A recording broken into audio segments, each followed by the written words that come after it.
I've tried a ridiculous number of to-do list management systems.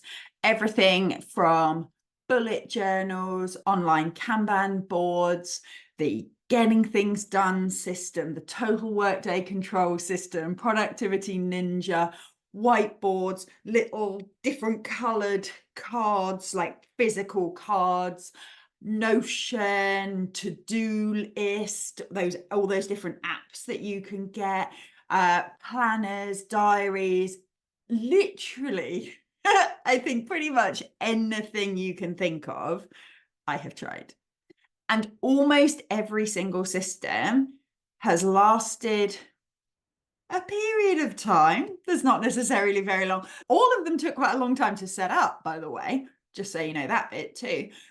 Perfect procrastination fodder because I felt like I was being productive, setting up a new system, lasted a little while, then stopped. Now, some of this may be my undiagnosed ADHD, but a good portion of this is not understanding the principles of what makes a to-do list system work for you. So today I'm going to share with you the 3 reasons that I think those different systems didn't work for me previously. And I'm going to share with you the system that currently has been working for me for about 2 years now, so that you can see which bits of it you might like to steal for yourself. Hello and welcome to episode 34 of season 2 of the PhD Life Coach. And we are talking to-do list systems. Anyone who claims that one particular system will solve your problems, I wouldn't trust them. I am going to share with you a specific version that works for me, but I'm not sharing it because I think you should all use my system. My system has some really specific nuances that make it work really well for me, but that might make you guys think I'm a little bit strange. And that's fine, because the ultimate goal we're going for here is a to-do list system that works for you and how you work, not just when you're at your best, but also at your more kind of typical normal person level of work and organization. Now, I said there were 3 reasons these systems hadn't worked for me in the past. The first is that I had too many things. So I was expecting to find a system that would enable me to fit in all the things I wanted to do, when actually all the things I wanted to do was an unrealistic amount of stuff. And so one of the reasons that these systems failed was entirely on me. I wasn't reducing the amount of things that I was trying to fit in. I wasn't making those important decisions and prioritizations before I put them in the system. And then I was somehow blaming the system that it didn't all fit in my life and it didn't all get done. And I blamed myself for not having implemented the system properly. If that sounds familiar to you, don't worry, you're completely normal. Go back and have a look at some of my episodes on things like what to do when you've got too much to do, for example, and how to make decisions and prioritize, because I think those will really help you to narrow down some of the things you're trying to do. There is no system that is going to enable you to do an unrealistic amount of work. The thing I realized is that these systems failed, and for those of you who can't see me because you're listening on podcast, no, on YouTube, I'm doing little speech mark thingies, failed around that, is because I had really unrealistic expectations of what level of adherence I should have to the system. So I would get all set up in a new system, put all my tasks into a new app, and bear in mind, I usually had hundreds of tasks. This was always quite a thing. I'd get all set up, I'd use it for a while. I would stop using it perfectly, either using it somewhat or stopping using it altogether. And then I would declare it a fail. I would immediately say, this system doesn't work for me. I need to find a different system, and then spend time researching that new system. And the problem is, what I was doing then was I was writing it off before I'd even given it a chance. Whenever you use a new to-do list system, you need to think about that beginning phase, that first couple of months, as being a practice phase. You're trying this out. You are not trying it out to assess whether it works for you or not. You are practicing using it. And if you go about it from the perspective of practicing using it, then when you notice that you haven't been using it, you nudge yourself back to starting using it again, rather than declaring it just some big fail and looking for a new system.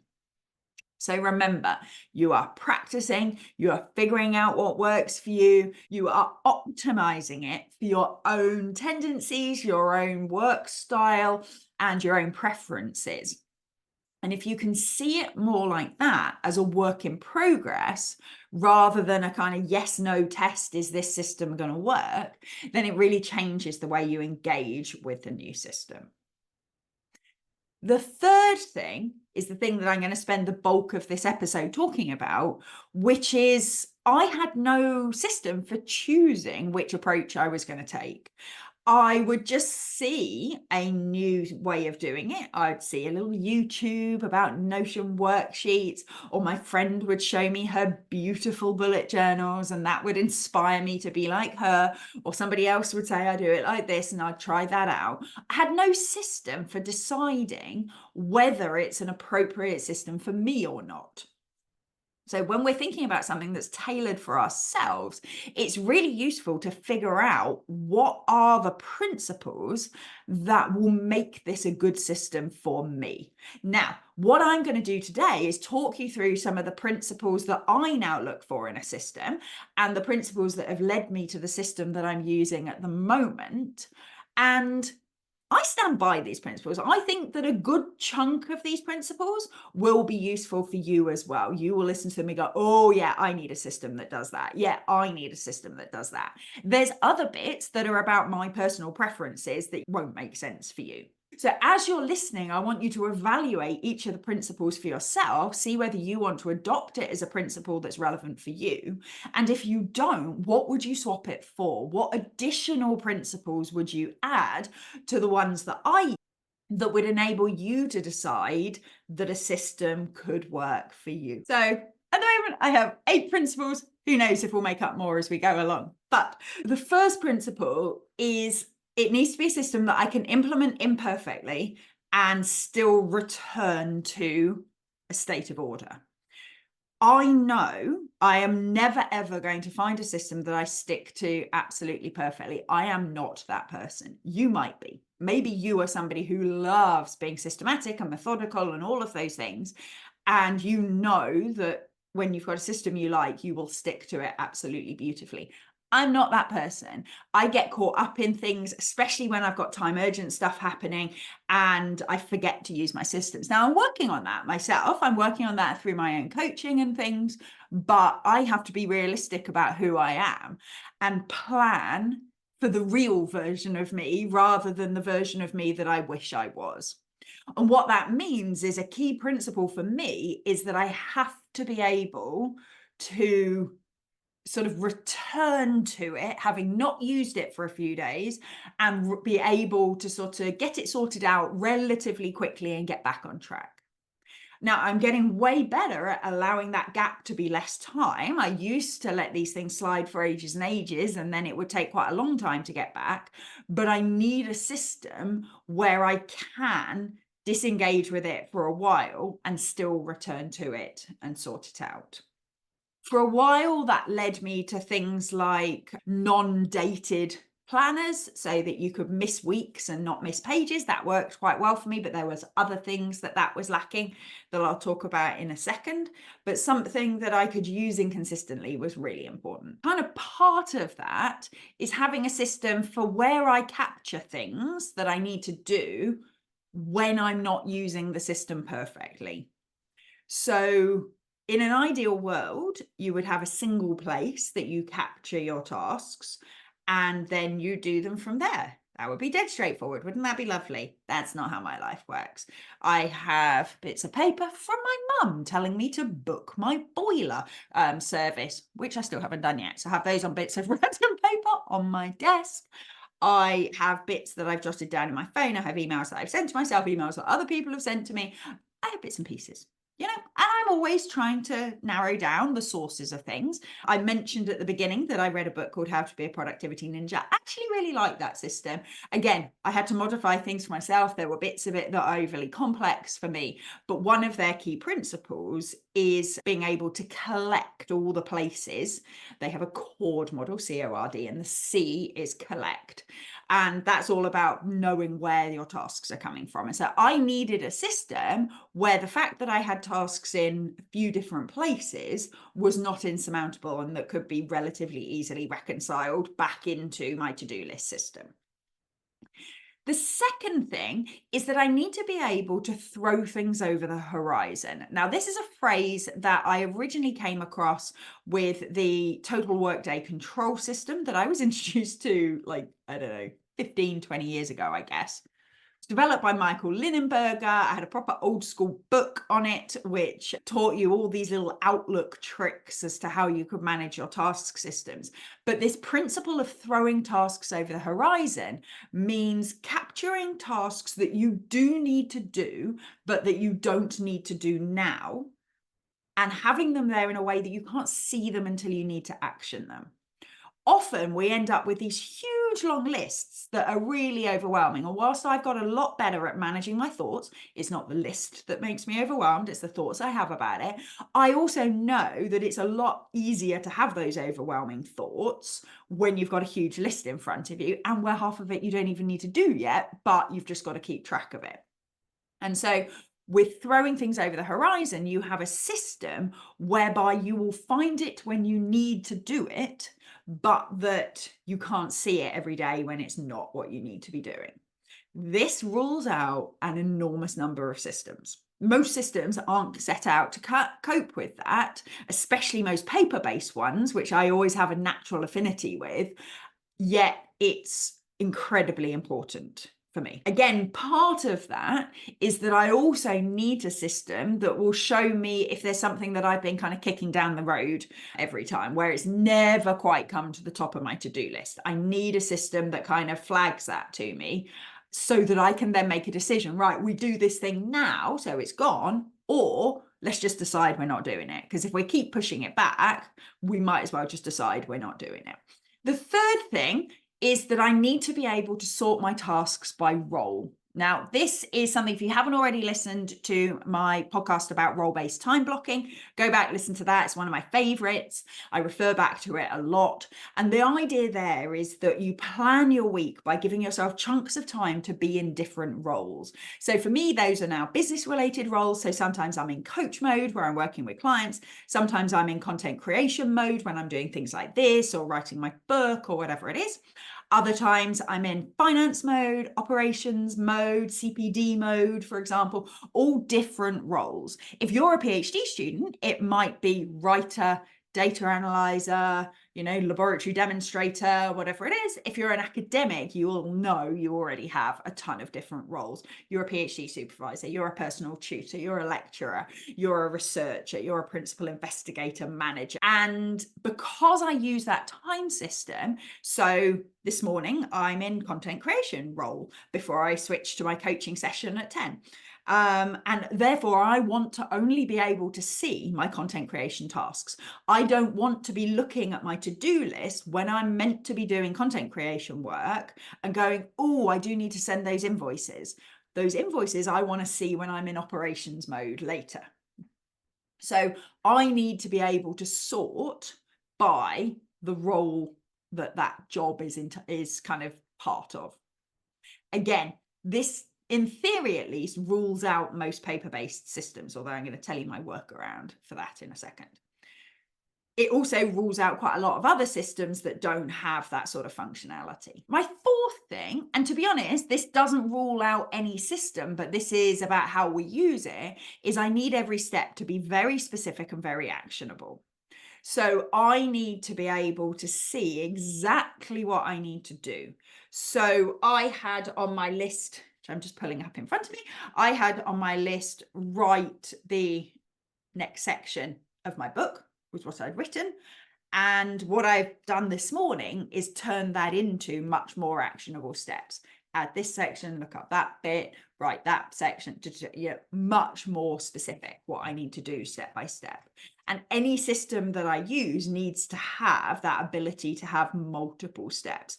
Now, what I tend to do, this isn't about the system, this is just the way I use systems. What I tend to do is things that are further away, I put in bigger categories. So write book or whatever, write workshop. And then once it gets to the stage where I need to be thinking about it, so I've thrown it over the horizon saying plan workshop for June. Then when it comes into my, okay, I actually need to be thinking about this now, I'll break it down into much more specific steps as to what I need to do next. Because there's nothing like looking at an item on a list and being like, yeah, I don't really know where to start with that, and therefore going on to something different. As I say, you can do this with pretty much any task list. It's just that most of us don't. Most of us leave it quite generic to remind ourselves what we should be doing and forget to give ourselves that really specific instruction. The system I use at the moment works really well for that, though. My fifth thing, and I talked about this in one of my very early podcasts, is I need to be able to see what I've done as well as what I've got to do. And this is mostly from a motivational perspective. Sometimes it's useful from a kind of audit thing of looking at what I've spent my time doing and all that kind of stuff. Although I don't do time tracking in any systematic way, I love being able to see what I've done. And I talk about that in podcast 7 or 8, something like that, about how motivating it can be to focus on what you've done in a day rather than what you haven't. And what that means is anything that involves deleting things or crossing them off doesn't really work for that unless they go somewhere. It was one of the reasons that a Kanban board was quite tempting for me, because then you had things that were to do that you were doing and things that were done, and you kind of moved the card into the doing when you were focusing on it, and then you moved it on after that. I found that my systems were too complex for that to work for me. You might be able to get it to work for you, but it did have that thing where you could see the tasks that have gone into done. Many of the apps I tried using, it just deleted it when you'd done it, and that just didn't work for me at all. Remember, all the way through, make sure that you are assessing these principles against what you think. You may well, I really hope that some of them you're like, oh, that's just not important to me, I don't care. Or, God, no, that would be awful. I definitely don't want a system that does that. Or, actually, yeah, that's a good one that I hadn't thought of. I need that in my system. So make sure you're evaluating this for yourself all the way through. Principle 6 is not a crucial one, but it's nice. I would rather it was free. I've got lots of things I like to spend my money on, and to-do list management isn't really one of them. If I found a perfect system that was absolutely amazing and made my life easier, would I invest in it? Yeah, absolutely. Have I spent inordinate amounts of money on pretty planners in my time? Yes, I have. Do I want to keep doing that? No, I don't. So for me, being free, easily accessible was really important. It did mean that there were other principles that I would have loved to have in here that I had to let go. So one principle that I have let go, to put it out there for you guys, and you might not be willing to sacrifice this one, is that my system is a computer-based system and I can only add tasks to it when I'm in my computer. What that means is if I'm on my phone or I'm somewhere else, then I email myself, and then at some point I've got to reconcile it later. That's not ideal. I would love it if there was a way for me to add things directly into my to-do list in the exact format that I want them to go in from my phone. There isn't in the way I do it at the moment. And some of these fancy apps will tell you that they do that. For me, there were too many other sacrifices. So free is a principle that I would have been willing to sacrifice if the other things were better. Accessible from every device was something that I did sacrifice in this. Number 7 is I need it to not be distracting. So bullet journaling, there were big elements of it that I really liked. Some of the abilities to sort and things like that didn't work for me. But one of the other things was I got way too distracted Googling pictures of beautiful bullet journals and buying washi tape and deciding to watercolor a page before I turned it into a spread or whatever it was. And I got too judgy when my bullet journal looked scruffy instead of beautiful. Now, again, as usual, I could have managed my mind about that. I could have coached myself on it. But you know what? There's a billion things for me to coach myself on, and sometimes just got to make it easier for yourself. So I wanted a system that would look organized and functional, that I didn't even think about wanting to make pretty, and that would just work with keeping me as focused on the bits that are actually important as possible. And then the final thing, and this is one of the ones that's definitely probably a bit nuanced for me, but see what you think, is that I love the facility of it being digital. I love the way that that means that you can sort and hide and all those things that you can't really do on paper. But I also engage with the to-do list system if it's on paper much better. So I decided I needed a system that did both. It means it's probably not the most efficient thing in the world, but it is highly effective. And those of you who listened to Jo Van Every's podcast a couple of weeks ago will have heard her talk about that difference between efficiency and effectiveness. The most important thing is finding something that works for you. Does it mean that I'm there on my printer on a Monday morning? Yes, it does. Does that make me like I'm living in the 90s? I don't care. The 90s were great. It works for me. It's inefficient in places, but it's a lot less inefficient than having a system that doesn't enable me to do the things that I want to do. So those are my principles. I wonder what your principles are. Have I missed any that you think are super important that I should be considering? Hopefully none that will make me want to change my system.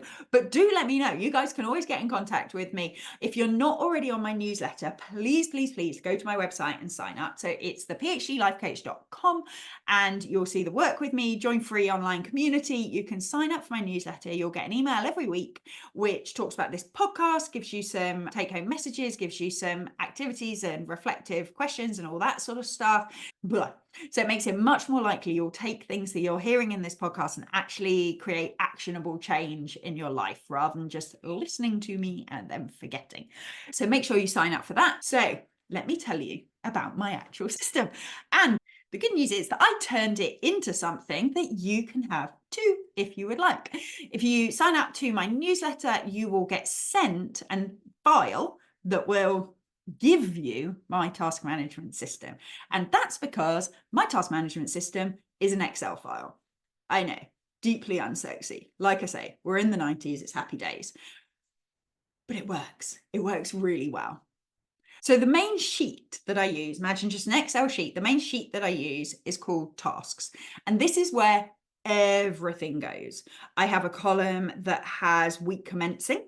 So what week am I going to start doing this thing? I just put the Monday date in. I don't get more specific than that. Then I have a column that is what is the specific task. I have a category column. So that's my roles. So what role does it fall under? I have a notes column where I can jot down anything that I need to remember, anything that's important. I also use that if there's a specific day I have to do it. And then I have status, which is just done or not done, essentially. You could put something more sophisticated in there, but that's all I do. So that's how it goes. Everything I need to do that I'm aware of goes in there. So things that I need to do now, things that I need to go do in the future, everything goes in there. Everything is categorized by my role. I also put personal stuff in here too. Not all the things that I do with my partner, but just like little bits of, book dentist, do guide leader training or whatever it is. Okay. And then what I've done is I've put filters in that top row. So what I can do is I can filter by week commencing. So I can only see the tasks that I need to do this week.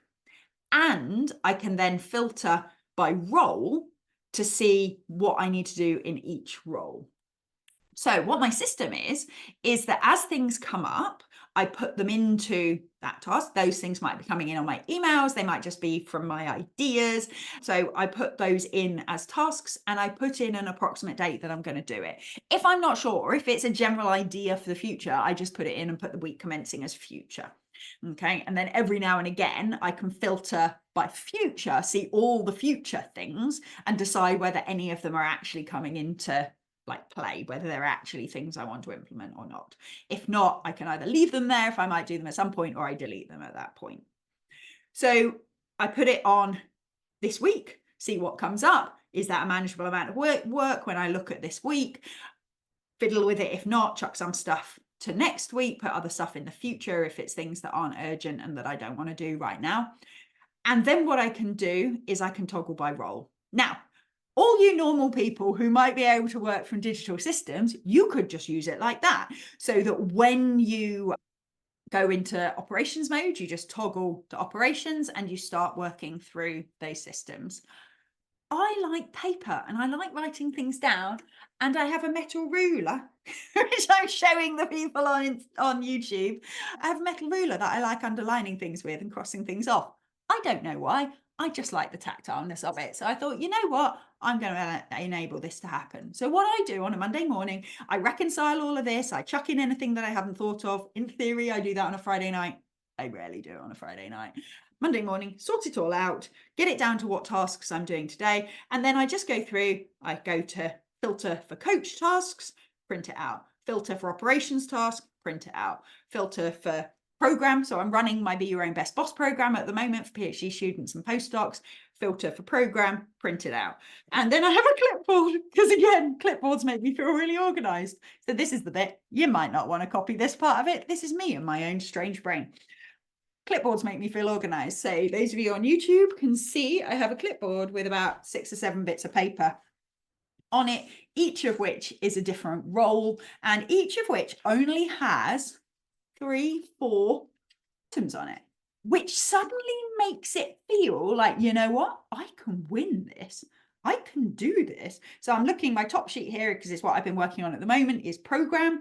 And I can see that 1, 2, 3, 4, 5, 6 of the things are crossed off. There's 2 things left, one of which I've broken down into more specific tasks to make them smaller and more cross-offable. If there's things I think of during the week that I need to do, I just jot them in the right category. And then if at the end of the week I've done them, then I add them into my done list, which I'll tell you about in a second. And if I haven't done them, then they go into the to-do list. So it just means that the bits of stuff that I drop down onto bits of paper actually are vaguely organized. So that whole collect thing is a bit simplified by the fact that I try and add it onto these sheets. I can then see what I've crossed off, see what I haven't. I'm also a humongous fan. I should start having one of those like Amazon affiliate things, shouldn't I? Of these they're tiny little highlighter strips. So for those of you who can't see, they're like Post-it notes. They're semi-translucent, except they're, how big's that? 5 centimeters long, so probably something like that, and about 1/2 centimeter wide. So they're super tiny, and you can use them to highlight things. So in the morning, I go through and I'll be like, right, I've got an hour for operations this afternoon. Which are the 1 or 2 operations tasks I want to do? And I can highlight them with my little thingies. And because it's not a real highlighter, I can take it off after I've done it, which is amazing, because obviously normal highlighters are there. It's highlighted, whether you finished it or not. So I combine it up with that. And it works really, really well. And then in theory, what I do on a Friday, although in reality, it's usually on a Monday morning when I'm getting myself together, is that at the end of the week, I go through and just cut out all the rows where it's things that I've done, and I paste them into the done tab, which is exactly the same format. It's just the things that I've done. Okay, so I get rid of all of those, and then I re-reconcile ready for the next week. The other thing that I've started doing is I have a tab called every week and a tab called every month, where I have tasks that I want to do regularly. So they're in red. And on a Monday, I go and grab my every week tasks and pop them in the bottom of the to-do list, ready for me to deal with them like any other task. And in the first week of any month, I grab the week of the month tasks and put them in as well. And that just means that they sort of automatically get pasted in at the time that's appropriate to do them. And that's my system. And if you want that Excel file, you can join my newsletter mailing list and we will get it sent to you automatically through that, and you can let me know what you think. Like I say, this system may not work for you, especially the printing out, putting on a clipboard. I think that's a little nuanced for me, but hopefully it's an example of how you can personalize these things, how you can take things about yourself that are already true and are always going to be true, and just make them so that you work with them rather than telling yourself you need to be different. What are your little nuances? What would make it a system that works for you? Mine's quite linear. I like jotting. If I'm trying to be creative, I use mind maps and things like that. But when I'm getting things done, I want it to be very linear, very structured. You may not like that. You might want a to-do list system that's more organic and more kind of branching off in different directions, and where you can see the connections between things. I get overwhelmed when I look at things like that because I can see all the connections and I want to do all of it. You might find that inspiring and interesting and engaging in a way that a linear one just doesn't fit your brain. That's fine. But figure out what your principles are and try and adapt a system so that those principles are true for you. And then we stick to it, even when we implement it imperfectly. I don't think I have ever had a week where I have done this system exactly as I intended it all the way through. Never. Literally, I don't think I ever have. But what I do know is that it's quick to get back on track. What I do know is the days where I do it more like I intend work better. I do know that it plays to the best of me, not to the best of some imaginary person that's perfect. And you know what? It's good enough. And it works. And I can't see myself changing it for a really long time. Final point. If you are listening to this on a Monday morning as it comes out, now's not the time to go and find a new system. Do not spend the first 3 hours on a Monday copying and pasting your tasks into my Excel file. Please don't do it. Planning can be procrastination if you do it at times, which is not when you intend. I am sure you've got one big task that you've been putting off or that you're not looking forward to doing. Do that task. Do that now. And then think about this task management in an hour where you're a bit frazzled or where you're not going to do something more useful, maybe later on in the day, if that's a less constructive time for you. Please do not make this a reason to procrastinate a task that you have already been avoiding. Go do that first. And then final tip, when you do come to do your to-do list, write that thing on it and then cross it off straight away. Because I'm also a big fan of making sure that if you do something that wasn't on your list, write it on your list, cross it off, and then at least it's in your done list as well. I really hope that was useful for you. I was originally developing this for students on my program, where we're going to do this in loads more detail, figuring out exactly what their principles are and supporting them to both implement and then try out and kind of modify systems for themselves. But I thought that this sort of short overview would be really useful for you guys too. If you're wondering what this program is, it's a 3-month program called Be Your Own Best Boss. It's running at the moment, so I'm not taking registrations. I've got a wonderful cohort in it at the minute, but I am going to be running it again in September through December. In the program, I can just give you a lot more hands-on support for how to actually implement these things in your life. So if it's something that you want to make sure that you hear about as soon as it's available, again, make sure you're on my newsletter email list and you will get all the information. Thank you all so much for listening and see you next week.